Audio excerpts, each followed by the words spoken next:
soft power. Me parece assim que esse governo utilizou a política externa para, muitas vezes, mobilizar grupos internos. Entendeu. Então, por exemplo, atacar o Macron. Para fortalecer a própria base. Então, muitas vezes, eu acho que houve, por exemplo, um confronto, não assim uma ameaça contra a Argentina, mas chamar o candidato à presidência na Argentina que estava vencendo de ladrão, de esquerda, não sei o quê. Do ponto de vista racional, isso não faz muito sentido. Isso faz muito sentido para mobilizar a base no Brasil, que não gosta da Cristina Kirchner. Faz muito sentido ser o candidato, mas não se você é o presidente. Porque agora você tem uma situação complicada com a Argentina, com os Estados Unidos. Com a China. Com a China, com boa parte da Europa. Eu acho que o Brasil mantém uma relação funcional com os países BRICS, né? Mas, de certa maneira, também na grande questão que dominará o debate internacional nos próximos anos, que é a mudança climática, o Brasil é visto como uma potência negacionista. Agora, é verdade, há uma percepção de que o Brasil é maior que o Bolsonaro, por exemplo. Ou seja, com quem o John Kerry, que é a pessoa responsável para assuntos climáticos, se encontrou quando esteve aqui. Mentira, ele teve essas reuniões online, mas ele se encontrou com todos os governadores porque sabe que tem gente preocupada com o assunto climático. Mas, digo, esse goodwill, né? O governo brasileiro hoje é um país bastante isolado. Eu diria mais isolado hoje do que durante a ditadura militar. Caralho! O presidente americano dificilmente receberia hoje o Bolsonaro na Casa Branca e todos os presidentes brasileiros durante a ditadura visitavam Washington. Eu entendo, mas aí quando você fala isso, eu acho que talvez não seja... Não quero defender o Bolsonaro aqui, mas não acho que talvez seja 100% culpa do Bolsonaro e mais culpa do ambiente polarizado que a gente vive hoje das mídias sociais. Tipo, o Bolsonaro, ele viralizou tanto como um cara... o bad guy no mundo todo, nas mídias sociais, que isso impossibilitou o Biden de receber ele. Porque o Biden recebe vários caras da Arábia Saudita que são ditadores, tá ligado? Mas veja, o presidente brasileiro tem à disposição um dos melhores ministérios de relações exteriores do mundo, que é o Itamaraty, que tem em torno de 1.500 pessoas altamente treinadas para blindar o país. É um escudo. E durante a ditadura militar, quando havia um debate na Universidade de Oxford sobre abuso de direitos humanos no Brasil, havia sempre um diplomata que dizia, peraí, eu queria dizer uma coisa, não é bem assim, não é bem assim, defendendo, por exemplo, evitando que o Brasil seja voto vencido na ONU, mantendo laços, explicando por que o Brasil continua sendo um aliado importante.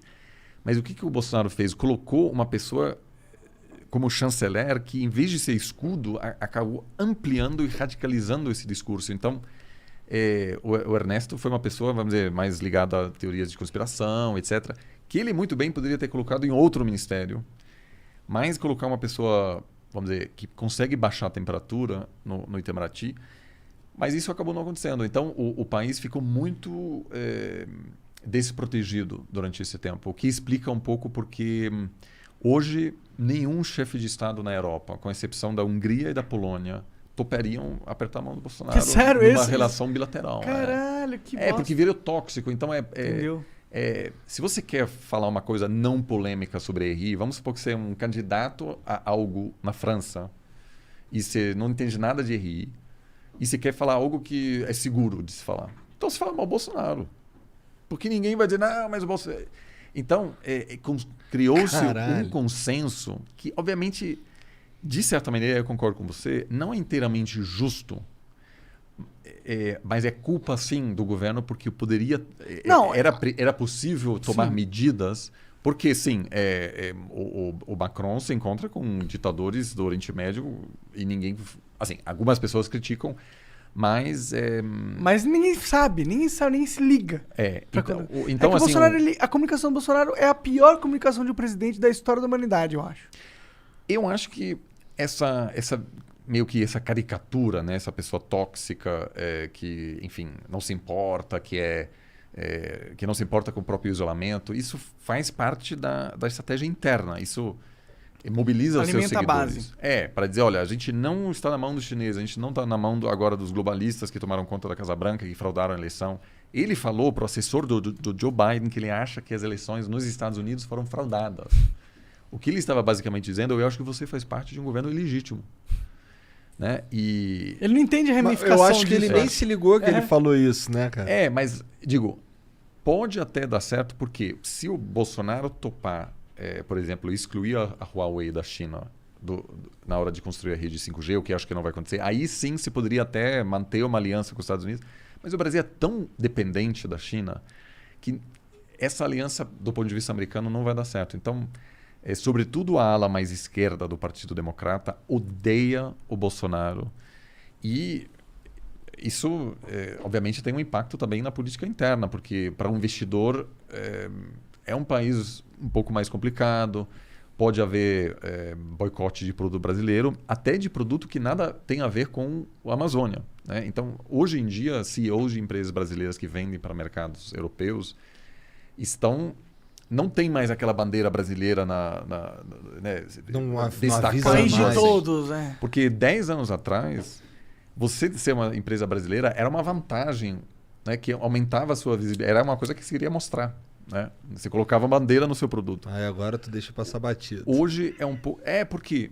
Não porque as pessoas não gostam do Brasil, mas as pessoas estão dizendo, será que esse produto tem algo a ver com a destruição da Amazônia? E eu tenho conversado com representantes de empresas que não tem nada a ver com a Amazônia e disseram que eles enfrentam esse questionamento bastante quando viajam para o exterior. Por quê? Porque o governo não construiu uma narrativa que poderia ter construído perfeitamente. Mas era preciso colocar uma pessoa minimamente sensata no Ministério do Meio Ambiente para ter esse escudo de novo. O que acontece? Havia taxas de desmatamento superiores às taxas atuais nos anos 90. Ou seja, não é só o número, mas é o marketing da o coisa. Jeito de tratar, né? Total. O Collor, por exemplo, só para dizer assim, o Collor, que teve uma presença curta, organizou o Rio, a grande conferência climática. Né? Teve agora a Rio mais 20. A primeira foi em 92. Ele falou, olha, a gente Eco 92, né? Uma democracia jovem, ainda instável. Muitas pessoas associam o atraso com a gente. A gente é visto como um país ainda ditatorial, que está destruindo a floresta. Então, o que ele fez? Ele consultou seus assessores diplomáticos e eles falaram, olha, a gente consegue mudar a imagem do Brasil organizando a maior conferência do mundo, da história, sobre o clima. E aconteceu. E o mundo falou, nossa, o Brasil está tomando dianteira nesse negócio. Reconhece que é um problema, mas se torna líder nesse assunto. E mudou muito a imagem do país. Então, um outro governo, né, poderia ter feito uma grande conferência, dizer, olha, sim, temos um problema, vamos pensar conjuntamente como lidar com essa questão. E aí, entendeu? Então, tem muito a ver com branding, assim, que esse governo fez muito mal. É verdade, a gente conversou com